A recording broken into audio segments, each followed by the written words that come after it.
Hi there, and welcome to Scout the Gameweek. Scout the Gameweek is Fantasy Football Scout's weekly podcast brought to you by the Scout Network. In each episode, we'll look back at the game week we have just played to assess what we can learn to help us in the next round of fixtures. I'm Ryan from Football Chatbox. Let's scout the game week. Game week 12 is now done and under wraps, and we head into an international break where it's time to have a small breather before we head into another stretch of game weeks.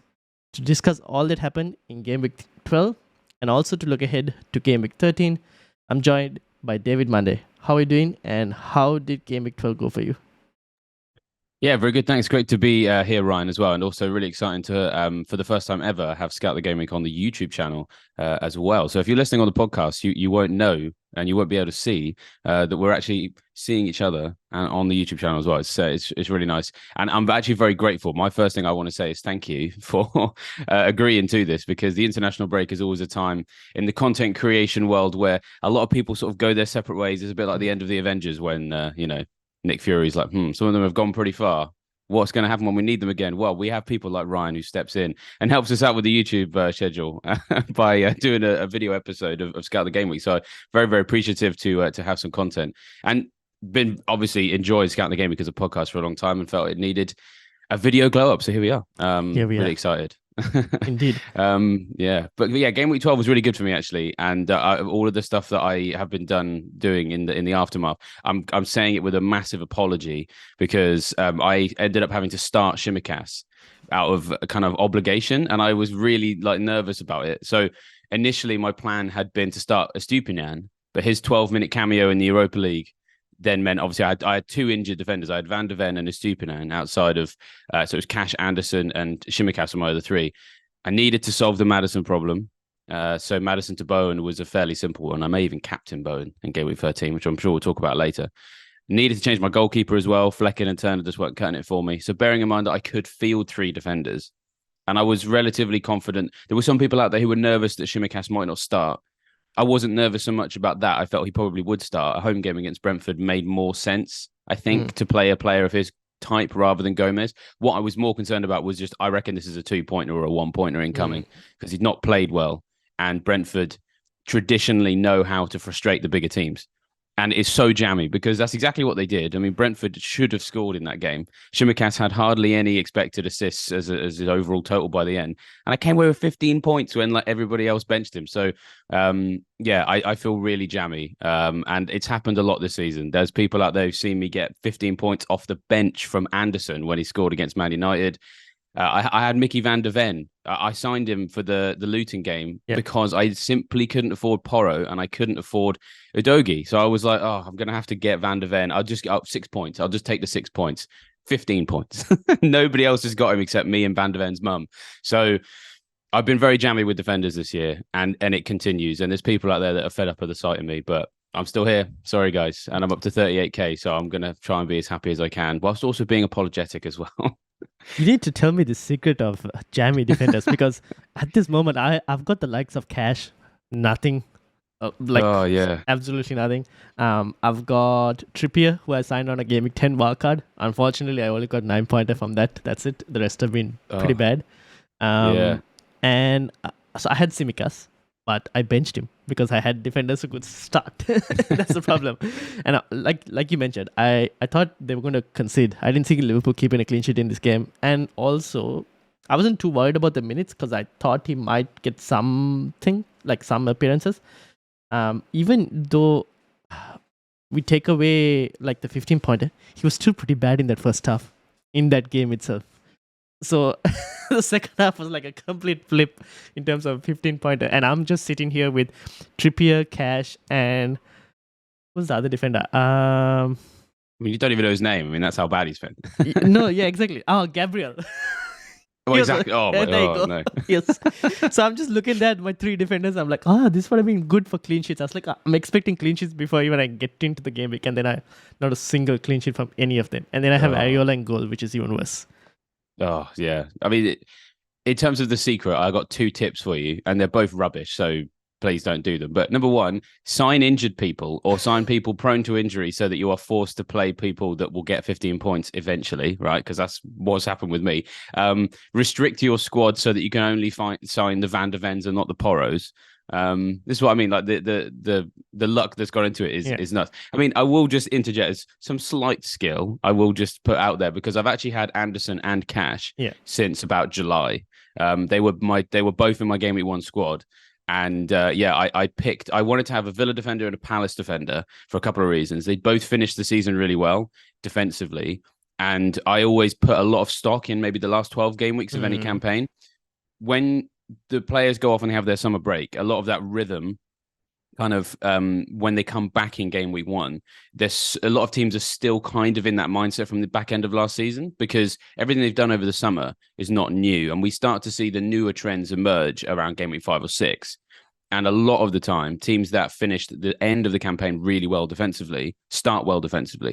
Teams that end the campaign poorly defensively started poorly defensively. So Palace and I've seen that happen year after year after year. And I'm very lucky because I've obviously done a lot of work with Scout where I actually have the time in my working day to go and identify those trends, whereas a lot of people playing the game have to rely on people like us to find that information. Yeah, exactly. So it's a bit of a blessing in disguise that kind of thing.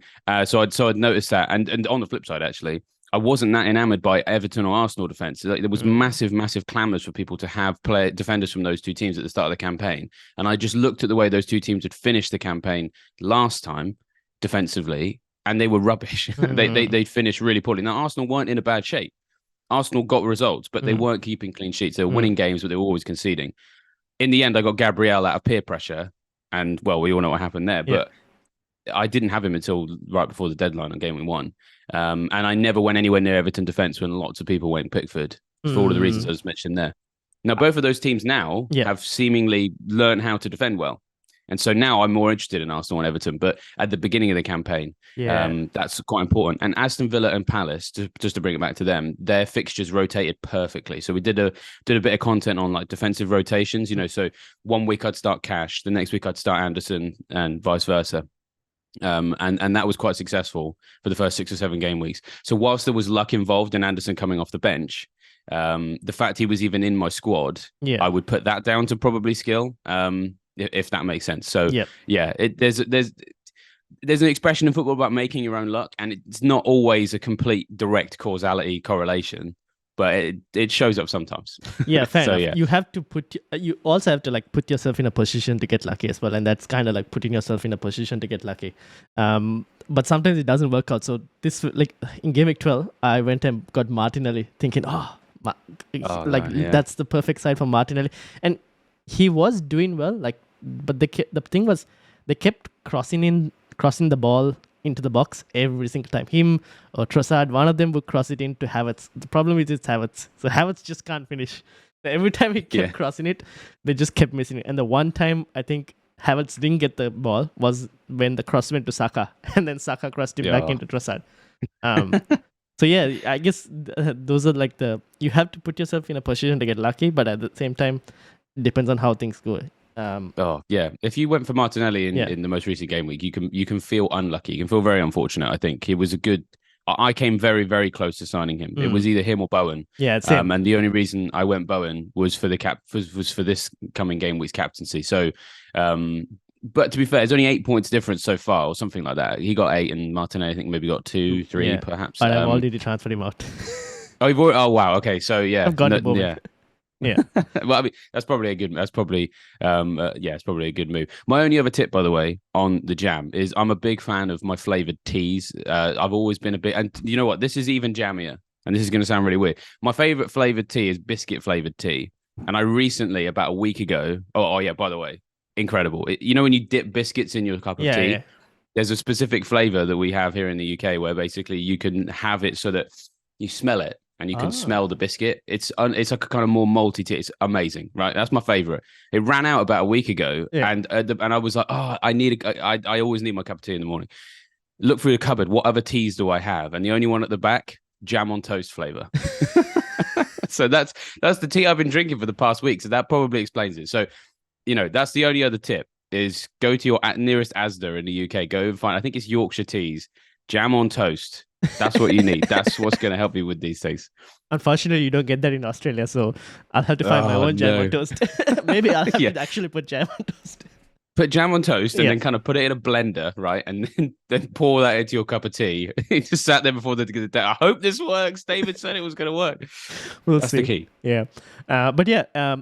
Like we mentioned at the start, this is the first Scout the Gameweek on video. So if you're watching this on YouTube, make sure you hit the like button, subscribe as well to FFScout, and also let us know how your Gameweek 12 went in the comments. Now, let's start with the opening match. Wolves took on Spurs, and it was the visitors who got the early goal. But in the final few minutes of the game, Wolves managed to make all the shots they had in the game finally count and managed to come away with the 3 points. From a Spurs point of view, they have now lost Bissouma as well to suspension ahead of the Aston Villa game. What did you think about the game, and where do you stand with Spurs assets for FPL going forward? Oh, yeah. Well, I mean, we have to talk about Maddison, don't we? I mean, him not being in the team, I think is going to impact them quite negatively. So I don't own Son right now. And if I did own Son, I would probably start thinking about a possible exit strategy for him. Because, it wasn't a great game for him. I think he had one shot on goal. Go and double check in the members area to check I'm right. I did a podcast on it on Saturday, but so many games, as you know. So sometimes I don't remember these. It was either one shot or two shots. Either way, it was significantly below his average for the campaign. Spurs themselves, again, also the same story. So huge drop-offs in terms of shots. Shots in the box, big chances, shots on target, like pretty much every attacking metric, like nosedived. Now, some people would turn around and say, well, hey, it's Wolves and Gary O'Neill knows how to get the best out of this team. I mean, they're not wrong. I mean, Wolves are a team that continue to perform sort of, above where we would expect them to. And it's worth saying Gary O'Neill is kind of like, I feel like he's like the new Neil Warnock. He'll just go to a club that is just destined for relegation, somehow keep them up, and probably get sacked at the end of the season as well. So Wolves, to be fair, they're not a bad side, but also they're not an amazing side. And a lot of their statistics are not amazing, which is another reason why Gary O'Neill's so good. He will go into a game and his team will be, out of possession a lot, concede a lot of chances, and then they'll just do the right things at the right moment. Very like a Sean Dyche side or a Neil Warnock side. Just be direct and score when it matters, make the saves when it matters. But the point is, a team like that, the way the Spurs have been playing, they'd have beaten them 3-0 if they had Maddison in the team. That's what I think, because they would have just had the ability to just control the game more, because they'd have had more quality possession. They would have created bigger chances, better chances, more chances, and it would have just really helped Son do well. I mean, Spurs, I think they do better away from home than they do at the Spurs stadium. At Maddison especially, it took him ages to get his first goal at home. And it's because teams come to Spurs, and a lot of the time, if they're some of the lesser teams, which Wolves would, I don't think any Wolves fan would find it me being insulting of their team to say that that's how Wolves see themselves. I mean, that's, they want to frustrate the big teams and they're sort of backs against the wall. So those types of teams, when Spurs play them at home, are very happy just to kind of sit everyone behind the ball. I mean, the Sheffield United game, perfect example of that. Like, everybody went on the Son captaincy, and then Sheffield United just put everyone in the way. Then you got Son trying to drop deep, etc. So that's the dynamic at home. But away from home with Spurs, it really suits their style, because they've got lots of players who like to punish space that defenses leave behind them when they try and push forward and play football a little bit more. Because when you're the home team, unless you start trying to play some direct attacking football, I've been to grounds up and down the country where fans really hate it when their team just plays those sideways passes, and you get the groans kind of go around. They're like, oh, here we go again, another sideways pass. Come on, let's have some more attacking football. So there's always more of an onus on the home team to kind of, take the initiative in the game. And teams like Spurs, with players like Son and someone like Maddison, who can just turn defense to attack with one pass, it really suits their style. So I would say this game, if it wasn't for Maddison, it would have been a much better story for Spurs. You've obviously mentioned Bissouma. They've had a couple of other, suspensions at the back as well. They're missing key personnel. And so I think this game just basically shows we got to keep an eye on Spurs. And if you've got Son, I think you need to be having a really good eye on what's coming up. Keep an eye on Spurs. I mean, don't sell him right away, because it is Son. He can do anything in any game. But I would be nervous about how much service he's going to get moving forward, basically. So that's kind of where I'm at with them. Yeah, the thing with Spurs, initially before all of these injuries, I think Son would have been favourite for captaincy against a high Villa line in this fixture. So now with all the injuries, I think that has taken it like a peg back, and no one's actually even considering him at this point, probably for captaincy, given the lack of midfield and defense. Before the Maddison news, my initial thought was that their attacking numbers would still drop, because we've seen it from other teams where Liverpool, once their defense got like they lost to injuries, attacking numbers did get impacted as well. Same thing happened to United this season at the start as well. So I feel like because of their high line playing style, where you got Van der Ven, who's really fast, and then you also got Romero also, who's pretty fast as well. They're able to play that high line. I didn't feel that they would be able to do the same with Højbjerg or Eric Dyer in that back line. But then Maddison also like compounds matters. It makes matters worse, and it kind of like deflates their attack significantly. Now, like you said, he's probably still a good hold because he's still playing out of position. But they do have a few tough fixtures upcoming as well. So that is a cause for concern. And we do have like other teams starting to turn in terms of fixtures. Chelsea are about to get a good run. People will be thinking about Mbeumo in Game Week 14. There's also Asia Cup to consider for Son in Jan, which is another thing where people will be looking to maybe kind of offload eventually. So yeah, I think Spurs assets against Villa, I don't mind, because they will kind of concede chances. But after that, I think we'll have to wait and see in terms of what other midfield options are available. Yeah, definitely. And you're right to point out Villa as well. Away from home, they are completely... I'll flip that. At home, they are a different animal. Yes. Because they really are an animal at Villa Park. They love scoring goals there. But yeah, away from home, they can't quite hit the same heights. I mean, go back to that kind of dynamic of home versus away. Villa Park is an unbelievable stadium with an incredible atmosphere. And that clearly is something that Villa players feed off. And when they don't have access to that, it sort of, puts them under a little bit of pressure. So Spurs need a result, actually, after the two games they've had. I think that Postecoglou is not the sort of manager that's going to allow this slide to go on for too long. I think that they will start to get some results, maybe when we least expect it. I mean, they might go to Man City and win there. I don't know. It's entirely possible. But the point is how will they achieve it? Will they achieve it in a way that's going to be beneficial for fantasy? Well, without Maddison, might be difficult. In this game, maybe they just kind of push through with a 1-0 win or a 2-1 win against Villa in a game that really tells us more about what guts Spurs have rather than necessarily a standout fantasy asset. It could be like a goal from a Højbjerg and then, I don't know, Eric Dyer nods in a corner or something like that. So I don't think they're down and out yet. But what you really need for FPL perspective is you need a team playing with kind of a real hubristic style of kind of arrogance. Like, we're going to win every game 3-0 and everything's going to go through this one guy. Yeah. That's what you need. And I just don't think we'll have that in the next few weeks. Alternatively, they might go full Spurs and they might lose the next few games 3-0. But I do think there's something a little bit different about Postecoglou. But can he mitigate against what's recently happened? I think he's going to have to find a way. They're going to muddle through. And we don't want that as FPL managers. Yeah, we don't want teams muddling through. We want consistent attacking returns from key individuals. Yeah, true. So we'll see what happens with Spurs moving forward. Okay, let's move over to Arsenal versus Burnley. So Arsenal managed to score 3 goals, but from an attacking point of view, it seemed like a poor performance from Arsenal. They didn't seem really convincing for me. Like we mentioned at the start, they were trying to cross the ball into Havertz. The 2 goals that came after were basically from set pieces, from brilliant Trossard balls into the box. So what did you think about... are you convinced with this Arsenal attack or even like Arsenal players in general for FPL going forward? Yeah, I'm not sure. I mean, I share your mild concerns about their attack. I think there's still going to be some games where they're going to do well. And I think if you've got Saka, you have to hold him through Brentford, Wolves, and then, of course, Luton away, which is a great game. Possibly even, captaincy shout for because, Man City that week go away to Aston Villa. As we said, that's quite a, difficult place to go. Liverpool do go away to Sheffield United, but it's going to be between your Arsenal and your Liverpool players, basically, in game week 15, that is.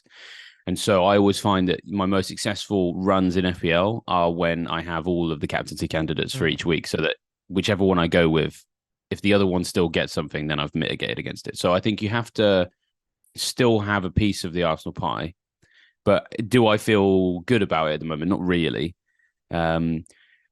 Saka in the 3 games before this one had 1 shot, which was deeply frustrating because I'd actually sold Son ahead of as much. To be fair, as much as I've had all that jam, there was 1 week where I sold Son and Mbermo when they got double figure hauls Game week 10 in the same game week. Yeah, I think it was game week 10. So hey, it's not all jam. And sold them both. Yeah, exactly. So yeah, I mean, and to be fair, it's happened to a lot of us. Yeah. So but I did that to get Saka, and then it just hasn't. He's kind of just tickled along when I was expecting big hauls, and I signed Saka in place of Son on the view that I was going to have Son for. I would either have Son for 3 game weeks and not captain him once. But in that 3 game week period, I'd maybe captain Saka twice, and so it was 5 Sakas versus 3 Sons, which I felt was kind of more impactful. That was my logic. And in the end, because of that injury flag to Saka, I then didn't captain him. So in the end, it was only 4 Sakas and 3 Sons. So I've, not kind of been able to follow through. If the injury flag was not there, I would have captained him for this game. So I feel lucky again. But there was improvement from Saka. So Saka went from 1 shot in 3 games to 3 shots in this game, 2 of them in the box, 2 on target. So he's perhaps starting to ramp back up to what we want from him. We have to talk about Burnley though, as in not for 1 second suggesting we were ever going to overlook them, but as in specifically on the issue of Arsenal, because I've been saying for a long time that Company needs to kind of change his attitude in the Premier League. I think we all have. So this is not all on me. He's going to get sacked. One of the two. Yeah. It's either he's going to change his style or they're going to bring someone else in who's more suited to getting a group of kind of under quality players to perform above their station. Maybe Gary O'Neill, perhaps. Someone like him.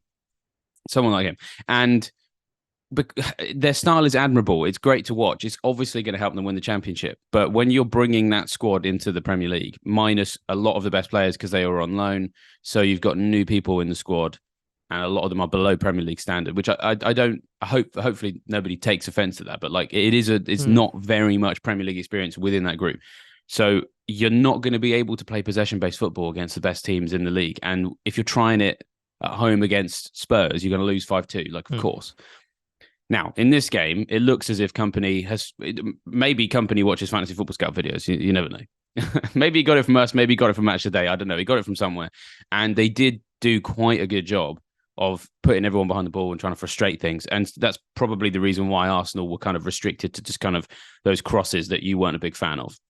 That can happen when you get a team that just, becomes very hard to break down. The attacking team just becomes forced to just try Hail Mary crosses into the box. And that lasted 46 minutes. So the fact that it took Arsenal until the first minute, I think, of first half stoppage time to score, I'd like to think as someone who owns an Arsenal attacker, it says more about Burnley than it does about Arsenal. And they did go on to win the game. And yeah, of course, it's come from set pieces. But I'm hoping it says more about Burnley than it does about Arsenal. But I can understand why people are concerned. But I think you just have to stay the course. Do everything you can to make sure you've got an Arsenal attacker for game week 15 against Luton, because I don't want to see people selling them now. And then when they haul in game week 15, they're like, oh, I'm so unlucky. And it's like, no.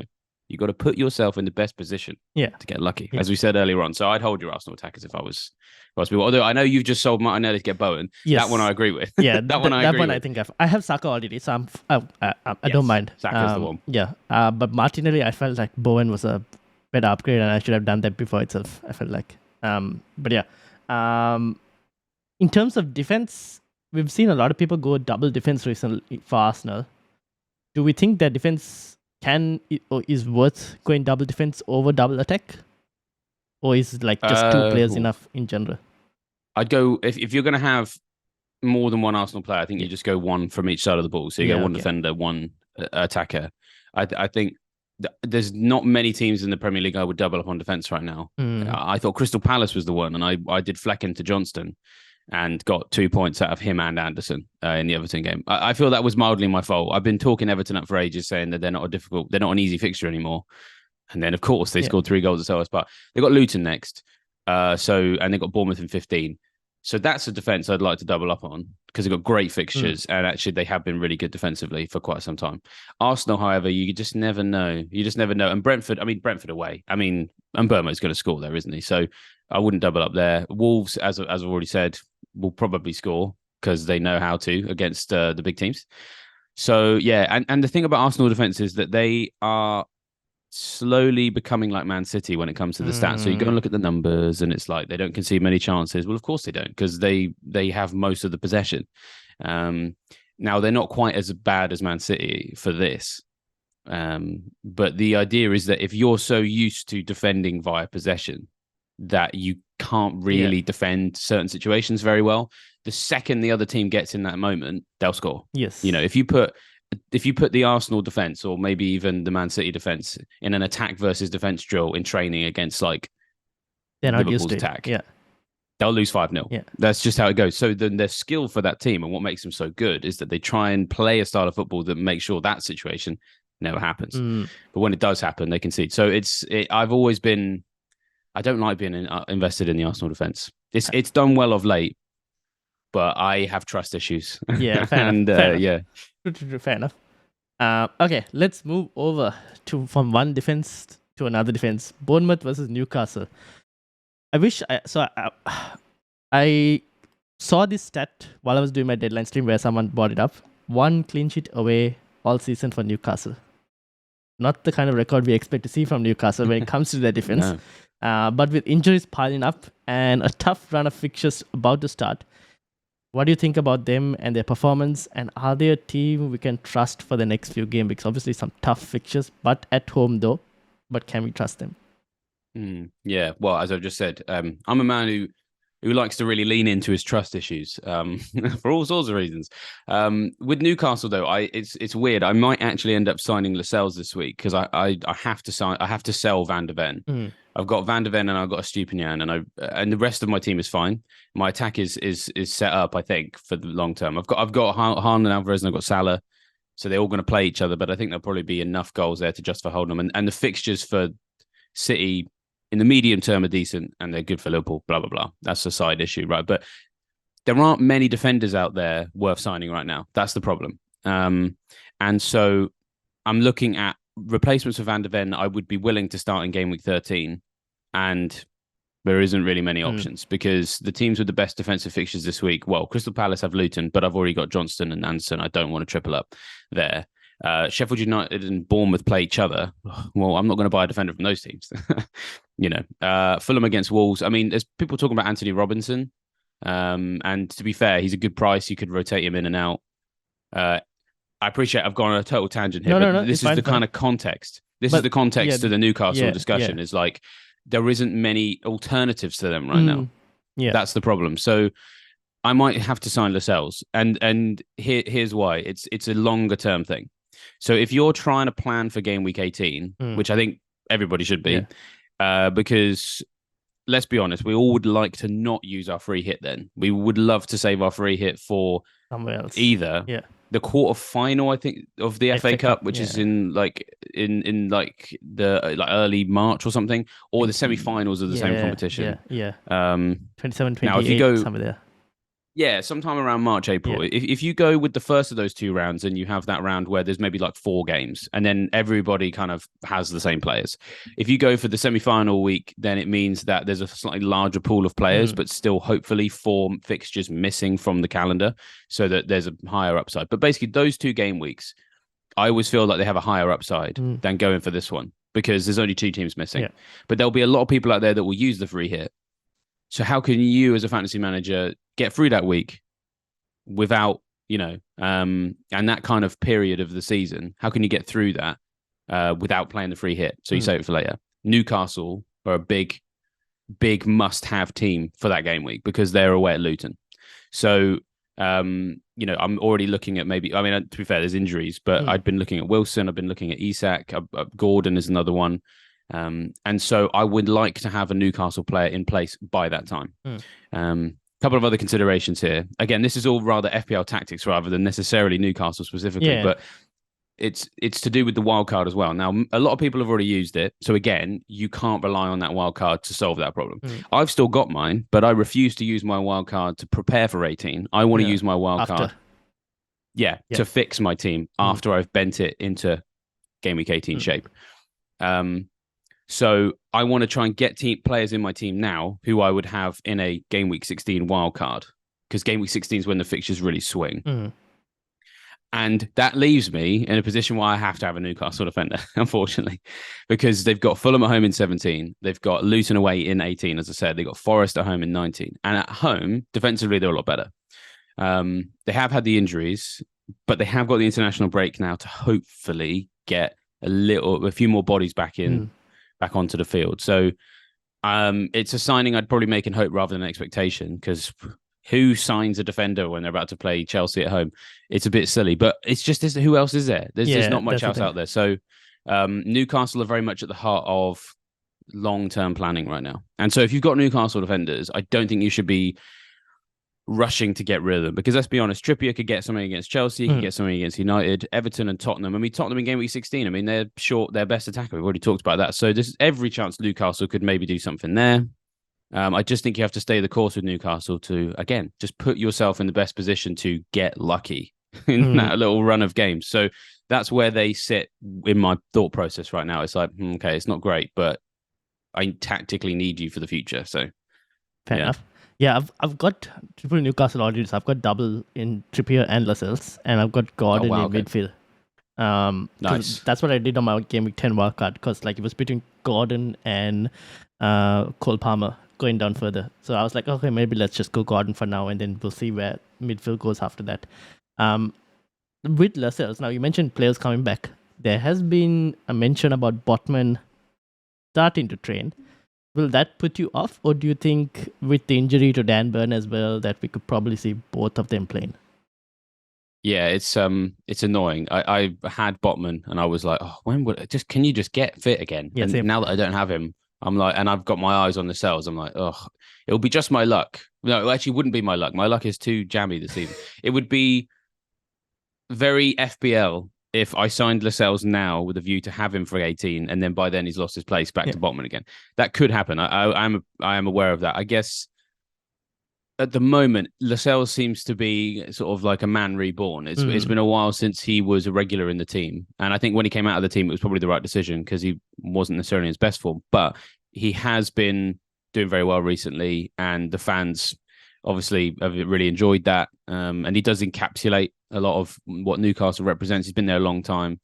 And, you know, there's a bit of a vibe at Newcastle right now where they're starting to get back to this sort of status of, you know, everybody else doesn't like us, and they really thrive off that, because everyone's view is that, you know, new investment, lots of money, and people are starting to talk about them in the same conversation as the way that people refer to Man City and Chelsea.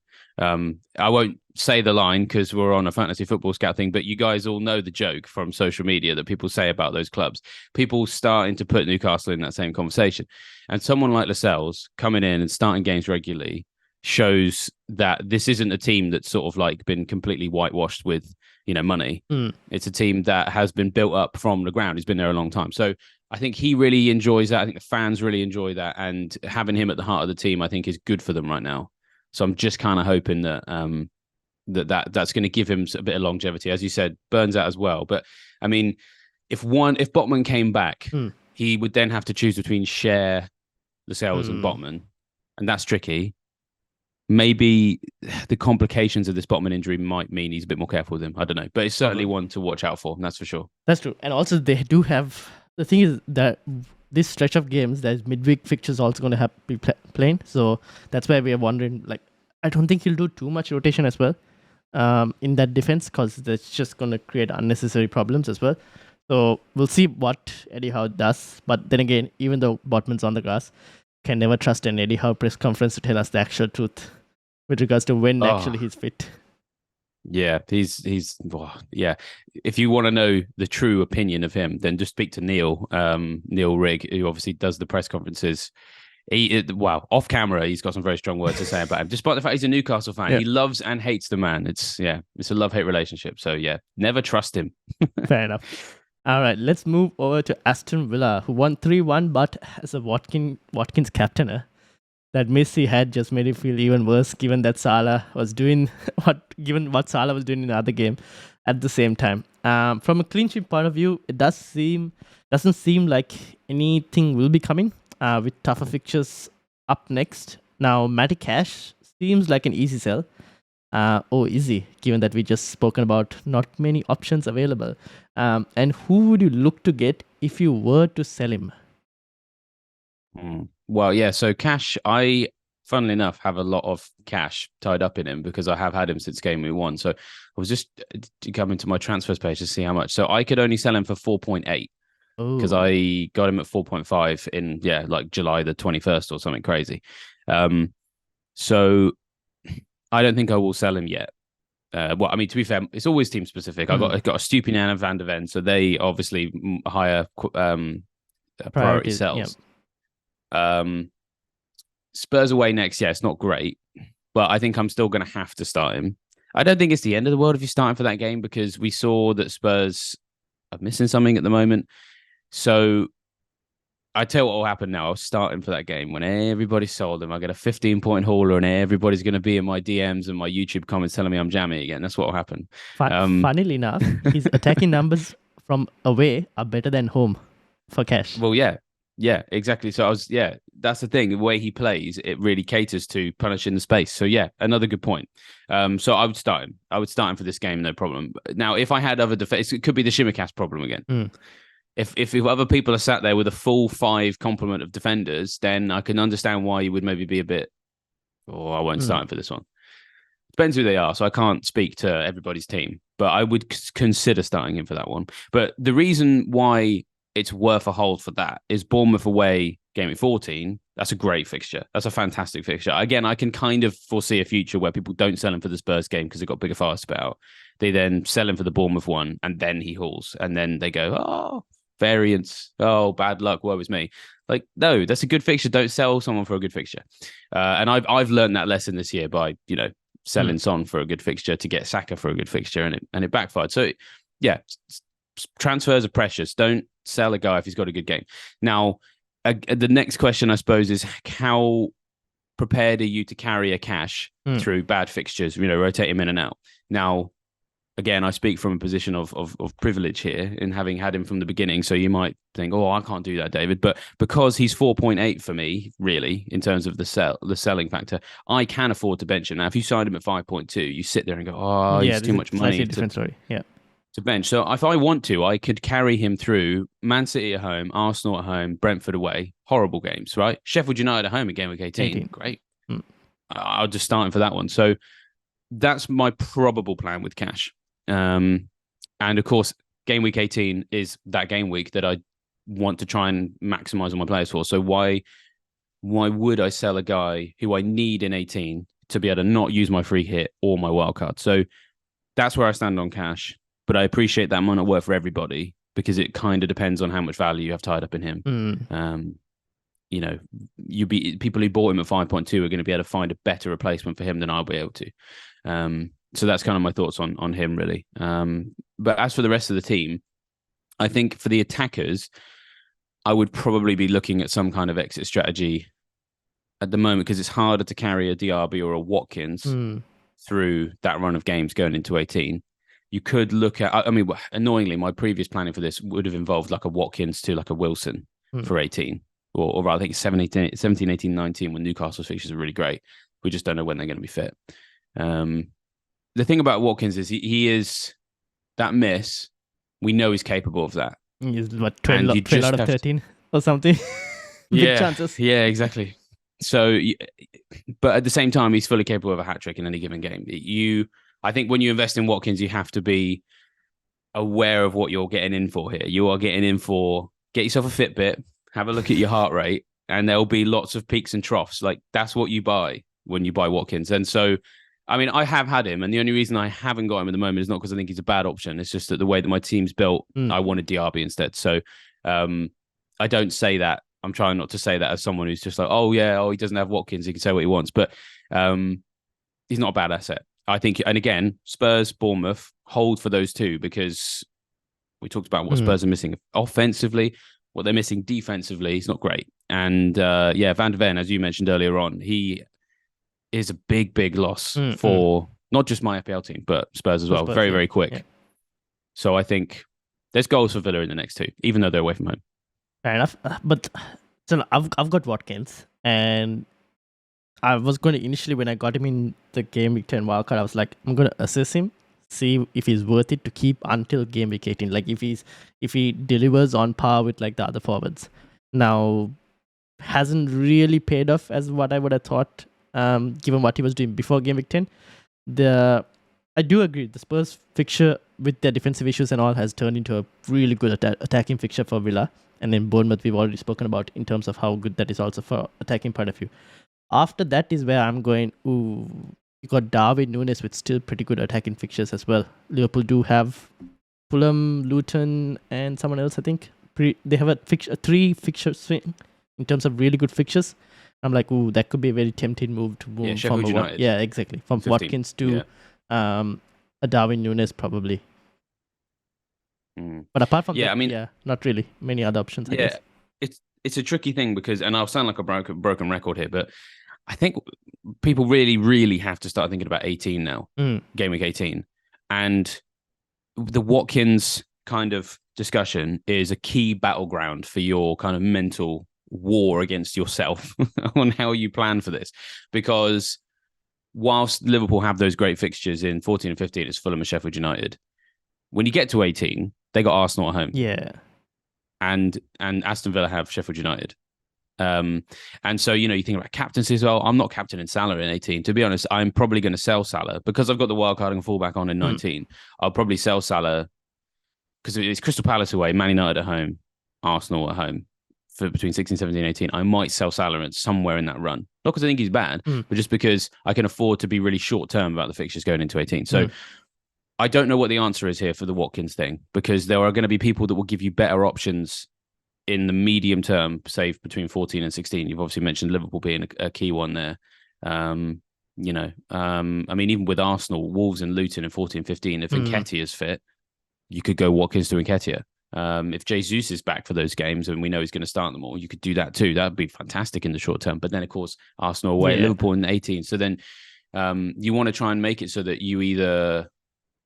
you need to try and limit how often you make your transfers going into 18 so you don't have to take hits, or you're going to end up playing a free hit and then come the FA Cup in March, you're going to feel short. So I'm really sorry. I don't know what the answer is for Watkins, but it comes down to you, as in the people watching this. What does your team have in its locker right now to deal with 18? If you feel like you're not far off being able to field a decent team that week without a free hit, then maybe you can afford to make some moves away from Villa and chase some upside with Arsenal and Liverpool in the short term. But if you're looking at it and thinking, well, some people maybe even use their free hit already. If you've already used it, you've already used your wild card, or you don't want to use your free hit, and you're looking at your team and thinking, oh, my team would be rubbish in 18, then you maybe need to start making some transfers so that you're kind of like building a free hit squad now. And that might genuinely involve having to hold Watkins. So it's down to people's individual decisions about the next big juncture in the road, and that's 18. So yeah, fair enough. While I agree with that, I do have to... I think this is one thing that from playing for a long time I've noticed happens as well.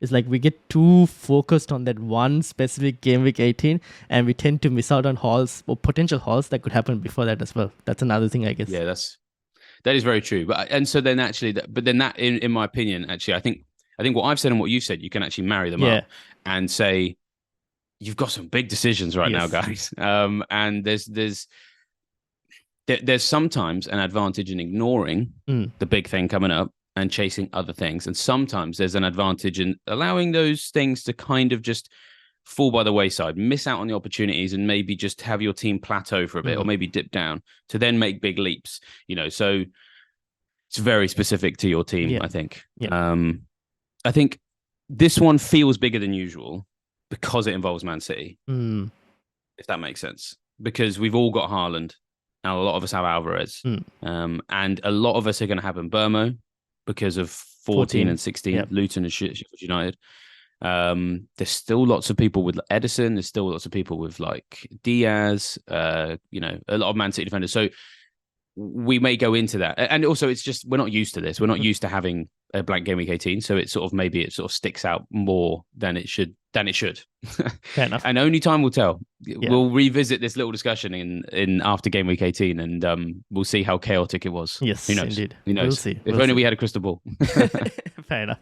All right, let's move ahead to Chelsea, who had a goal fest of a game, second time running now that Chelsea's been involved in something with Manchester City, and it seems like they're going to go for it in some of these big games. I think. I don't know. We'll see. They got Newcastle up next. So have any Chelsea assets piqued your interest with some good fixtures about to come?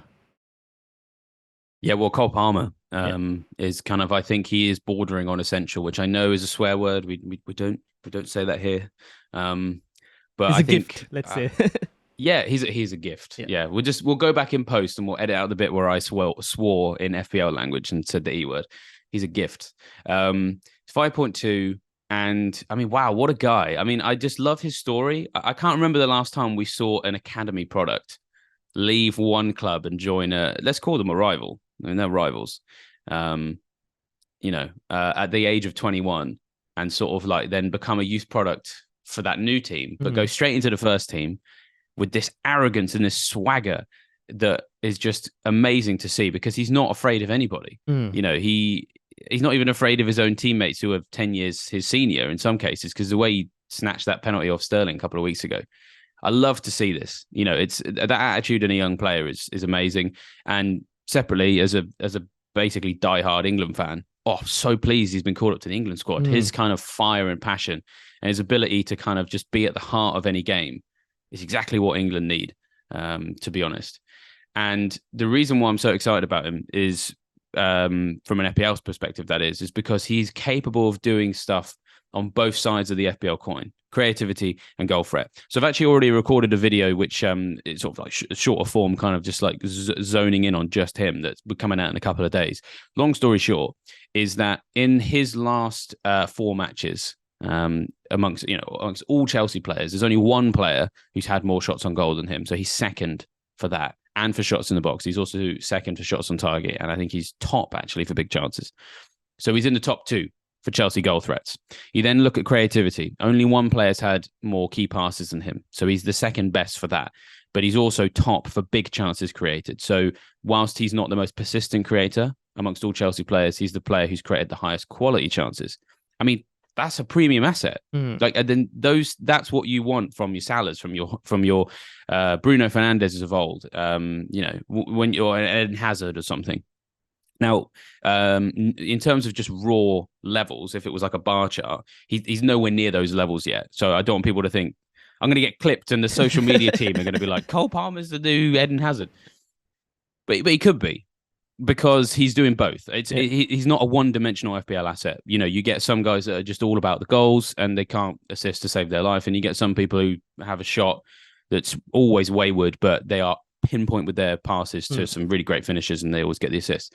The fact that he's proving to be integral to both sides of the game, of 5.2, he's easily the best value Chelsea asset by a long way. Some people might try and put Reece James in that conversation. And if he was always fit, I'd agree, but we just don't know. So therefore his value decreases based on the fact you're probably going to have to sell him more times than you buy him most seasons. Now, the question now about Palmer is not if I'm going to sign him, it's when I'm going to do it. Yeah.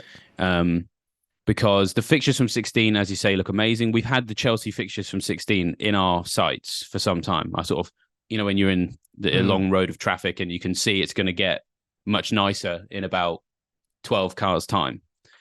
I've been like this, looking over the roofs of other cars for the Chelsea fixtures for quite some time. But why not get him now? I mean, I think if you have a midfield opening, I think you just do it because you're going to want him at some point and his price is only going to keep going up. Newcastle away, as we've already discussed. Well, I may end up signing ourselves for this, so I might end up sort of giving contrasting advice, but I wouldn't be surprised if Palmer goes there and gets something because of the form he's in and the fact that Newcastle are short people. Brighton at home, I mean, that's a decent fixture because Brighton don't really keep clean sheets anymore. You're going away to Man United and Old Trafford. Well, I mean, look at the arrogance and the swagger that this guy goes around the football pitch. He's not scared of his own teammate, Raheem Sterling, who's so much older than him. He ain't scared of Old Trafford. He'll go there and he'll score a penalty. He will go there and he will do well. So even though the difficult fixtures aren't actually at an end yet, the fact that he's done all of those things I just talked about, last 4, he's done that against good teams. He's done that against really difficult opponents. So why not get him early? 5.2, I mean, just wow, incredible. So he, as I said, it's not if, it's when. And it's just, it will come down to, for people, if you've got an opening. So I will not sign him this week because I can't. I've got to deal with Van der Ven, maybe a Stupinian too. But if you're sat there with a fully fit defense, firstly, tell me your secret. How did you manage that? But secondly, like, if you have a midfield opening, Palmer, go him. Fair enough. So apart from him, who else is it? Is it only him, or do you think like Sterling could also be another player that we could probably look at? There is Jackson, but Maybe. I feel like I'm not going to go to Jackson again after what I've been through. Oh dear. And then there is the conundrum that is Rhys James of you toss a coin every week and see whether he's fit or not fit. I know. Yeah. Well, with Jackson, I had him in my team, but he beat it, so he's gone. He's not the king of anything, unlike his namesake. But yeah, so the problem with all of these people is Cole Palmer. I mean, that might sound like a broken record. It's like, when you look at how he has performed in the last few games, he's just outperformed all these people. So while Sterling, so interestingly enough, Sterling is not that one guy who's had more shots than Palmer in the last 4 amongst Chelsea players. It's actually Jackson. So Palmer's had more shots than Sterling, and he's created more chances than Sterling, and he takes more penalties than Sterling. And if Sterling tries to take a penalty, Cole Palmer's going to look him dead in the eye and be like, "No, mate, it's me." So I can understand why people want to look at somewhere different, but I'm nervous that people might overthink this. Don't overthink it. Just get Palmer. Sterling is, what is he now? Is he 7-ish million? 6.8, I think, if I'm not mistaken. 6.8. So you don't go Sterling, you go Mbeumo. Because that's just because Mbeumo is the talismanic figure in that team. Sterling clearly isn't. It's Palmer. So I would love to bring you an alternative Chelsea attacker, but I can't, unfortunately. As for the defense, thankfully enough, we have long enough to see if James can string together some fitness before they get good enough. Because whilst if you got Palmer now and you start, because actually, sorry, just going back to Palmer, the other issue here is some people have him, but they've been benching him for the hard games. Don't do that either. Start him. Yeah. Start Palmer. But you probably wouldn't feel comfortable starting a Chelsea defender against Newcastle and against United and probably against Brighton as well. However, even Everton in 16 actually now. Maybe that's not a game but Sheffield United, Wolves, Crystal Palace, Luton, like that's when you go for your Chelsea defender. And then by then, we should know who's fit. Maybe Colwell's back. Maybe Chilwell's taking his place because Colwell's not fit and Chilwell's back or something. Or James is back, or none of them are. And you go Gusto. Yeah. That's a wait and see. And we can afford to wait and see because the fixtures don't have defensive appeal in the same way they have offensive appeal. So, fair enough. And one more wait and see would be, I guess, Nkunku. Let's see. So we'll have to wait and see with that because that could be a very spicy pick, especially, like I said, everyone looking for Watkins replacements. You never know. One might present. That's a great shout. That is a great shout. I'd not even thought of that. Yeah, no, I love that. I mean, you obviously saw how excited I got there at the mention of Nkunku. I mean, I think he's going to be amazing, but I just hope this injury hasn't tempered his, ability to burst onto the scene because he looks amazing. We did some scout reports on him over the summer, and wow, what a player! He's so versatile as well. And the suggestions he could be the new Dele Alli in the sense that Pochettino, his most successful team. You'd have to say, well, I don't know. I'm going to have PSG fans coming at me after I say that. His most successful team he's managed in this country, let's put it that way, so far. It worked really well because it had the wing backs that overlapped and often rotated with each other in terms of starting games. But also Dele Alli would sit in that free role where it was like, what are you, a 10? Are you an 8? Are you a false 9? I don't know. You're like all of them. You're like a kind of 7.5. Or well, hold on. What numbers did I use there? 8, 9, and 10. So he's like a 9.5 or something.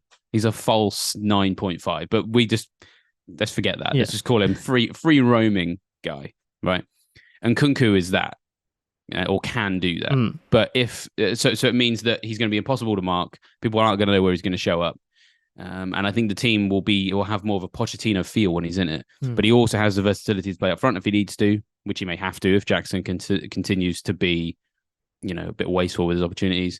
If there's injuries on the flanks, he can play there. He can play traditional 10, or he could play all 4 of those at once. And so, I'm super excited about him. Really, really excited. Fair enough. Let's talk about captaincy. Let's touch on, I guess this will touch on the Liverpool versus City game as well. With many other tough fixtures for some of the big teams, Is Haaland the best captain for this week, or do we have other alternatives? Or do we think the informed Salah also can deliver a better outcome? Well, I mean, I'm nervous about going into that game because it's unpredictable, I would say. I think when you're making captaincy decisions, you want to try and limit and kind of just zone in on something you can be confident of. Rather than a game that's going to be difficult to call. It's one of the reasons why actually playing Super Six is quite good for this sometimes on the Sky app, because it forces me to look at games and go, how many goals do you think? Yeah. And I'm not sure. Whereas sometimes the games where I'm like, oh, easy 4-0, that's where you go for your captaincy. And let's be honest, in a world where, in popular culture, there's a lot of talk about multiverses right now. I don't know which universe we live in. We either live in the one where Liverpool go there and surprise Man City and win 3-2, or we live in the universe where Man City just paced Liverpool 5-0 because Shimikas has a horror game. Or we live in a universe where it's a really fascinating tactical 1-1 draw, and the goals are scored by Joe Gomez and, I don't know, someone really kind of just completely insignificant from the City team that nobody owns. So that could happen. I've just got no idea. I've got no idea, because when these two teams face each other, they show each other so much respect that they don't necessarily play their usual game. We've seen in these big games, Guardiola sort of put his galaxy brain on and go, do you know what? I'm going to start Bernardo Silva at left back. And then it just creates an entire dynamic that you just can't plan for. And so it becomes very difficult to look at what Salah's done recently, and it becomes very difficult to look at what Haaland's done recently and view them in the context of this game with any kind of certainty. So it makes me not want to take the risk, if that makes sense. Now, if someone was forcing me to give an opinion, and thankfully you've been very kind and you've not put a gun to my head and told me, that's the stakes here. If someone did do that, I would probably say, I reckon Salah gets an attacking return. I reckon Haaland gets one. And that's it. I can't. And if anything more than that, I'll be like, okay, fine. But I couldn't have predicted that. So I don't like the fixture. And so I am looking elsewhere. As I've kind of already mentioned, I'm looking at West Ham because they're away at Burnley. I'm looking at, that's it. That's kind of all I got for you. There's nothing else. We mentioned Spurs versus Villa potentially before injuries, but now. True, actually. Yeah.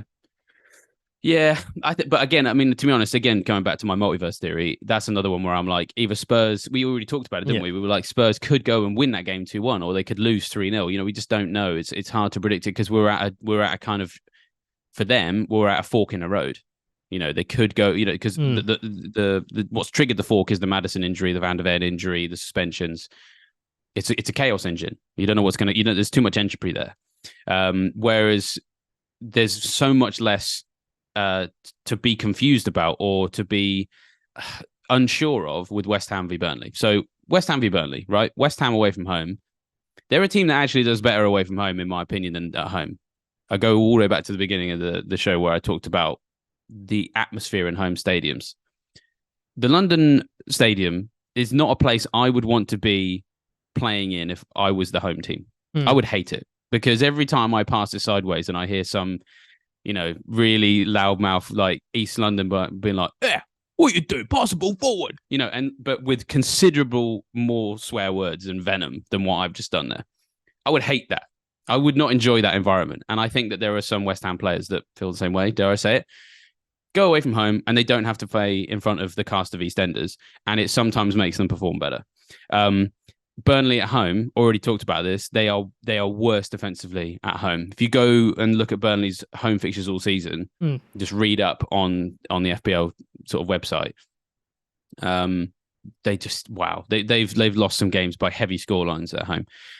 So I think they'll concede. I think they'll concede a lot. I think West Ham will perform better away from home than they would at home. And also, Jarrod Bowen is yet to blank in an away game this year. He has got an attacking return in every single one, and has actually broken a Premier League record for, because I think one of them was an assist near the beginning, I think. So he's got six games in a row where he has scored away from home, and that is a new Premier League record. So that feels like the recipe for a big haul. Now, Burnley might take some heart from the fact that they were able to keep Arsenal out for so long. but I just feel like they won't at home against West Ham because West Ham aren't great defensively. I think Vincent Kompany has to target this one as a winnable game. And funnily enough, I actually think that will be their downfall. So that's the only game I feel sure of a result. Because everybody else, just the two best teams in the league are facing each other in Liverpool and Man City. The two worst teams in the league, in my opinion, are facing each other in Bournemouth and Sheffield United. So you can't target those defenses. Although, sorry, that feels unfair. I think Burnley and Sheffield United are the two worst teams, but it just your options are limited. I mean, Fulham, I'd love captaining players against them. Wolves, I'm not going there either. So I think it's West Ham, Burnley, or nothing else. I mean, that's just for my team. But yeah, I don't know. I don't know what you think. What's your current captaincy plan? So I bought Bowen, so that is now an That's option. handy. Yes. Yeah. But before that, before I got Bowen, it was basically like Haaland, probably because City at home. Now, depending on how much stock people take into the opening kickoff curse and whatnot, then you probably don't go there. But I'd forgotten about that. Yeah. So got to listen to Gandhi. That's what he said. Never back the early kickoff. He's famous. That's the most famous expression. Exactly. So it's either, for me, when City are playing at home, I usually prefer to go for the City play, especially if it's a big game. Give the home team the advantage. And I feel like I've been on this now for like a couple game weeks now, where I feel like Doku is just not good for Haaland, and I've just kept on saying this. Like, I feel like a broken record at this point whenever I said it. But I feel like this is a game for Grealish in terms of a control game, and that's where I'm thinking, this could be good for Haaland in that specific situation, because there's more people to give him the ball or more service to him. So that's why I would lean towards Haaland for that specific situation. Otherwise, it's probably Bowen, like you mentioned. And then after that, I mean, there could be goals in other games, but I don't know who's going to score it per se in terms of talisman. And like Newcastle, Chelsea, given how Chelsea are playing, I don't know what will be in that game. But then I can't predict who will score in that game as well. Having said that. Arsenal, Brentford, I'm not confident on Saka as a captaincy option for the moment, especially against Brentford, because Brentford at home could be a bit better. Spurs, depleted attack. Villa, you never know. They've only scored 5 goals, I think, away this season, which is pretty bad compared to their home form. And then Everton versus United. No one has United as at this point. And Everton seem like a bit more of they're a better team compared to what they were at the start of the season as well. So, yeah, there aren't that many options. So it's either Bowen, or you just put it on Salah or Haaland and hope for the best. Yeah, it's a crazy game week. I can't really remember a game week like this for captaincy for quite some time, but I'm so glad that we've got one, because I feel the captaincy has become boring in the last 12 months. And I do, of course, blame Erling Haaland. I mean, not that he cares. He probably has no idea who I am. So, I can say what I want about him. But, it's great just to have a bit of variation. And the interesting thing is, we had almost got back to Haaland versus Salah, and then we got this game week. Yeah. Because the last few game weeks, it has been kind of a bit of a shootout between the two of them. And now, great. You can't captain either of them with confidence. You have to, if you captain them, it's, as you say, perhaps hope for the best. Although, I mean, what you mentioned there about the way that Guardiola maybe sets up for this game and sort of plays those more controlled players, that's actually an angle I'd not even thought about. So, yeah, no, that I don't want to describe you captaining Haaland as hoping for the best, because it's more than that. It's more than that. But certainly it's less than captaining him against an easier team. So it's a difficult one. And I like that we've got the opportunity to captain Bowen and not feel like, you ever seen that meme of Big Bird from Sesame Street sat in the office and all the sensible people are all working and he's just there like, or the one with all the people lining up playing paintball and one of them's dressed as a clown. If you captain Bowen most weeks, you'd feel like that guy. But at the moment, you wouldn't. I never like to be Big Bird at the office meeting. So if I can captain Bowen and not be that, great, because that's why we all play FPL. We want to captain someone that's maybe a bit different, watch them score a big haul and get a big green hour out of it. And this could be a game where it happens, because not everyone has Bowen. So actually captaining him could be a really big play, because if you've got Salah and you've got Haaland and they get something, you're mitigated against it to some extent. Fewer people will captain them than usual, so it will damage you less if one of them does get a big haul. And you having Bowen twice is going to, that could be really big against people who don't even have him at all. So, yeah, the only other person you mentioned, who else in this game week has a talismanic status about them with a good fixture? We should talk about Crystal Palace, because Eze's back and he's on penalties and he obviously is at his imperious best again. And he's away at Luton. So if you've got Eze and you've got Bowen and you've got Salah and Haaland, I think you've got a harder decision to make, because I think that's also a great fixture. Thankfully enough, Luton some people have him. So. Yeah, Luton are somewhat better at home compared to away as well. That's another thing. I guess. That's true. Actually.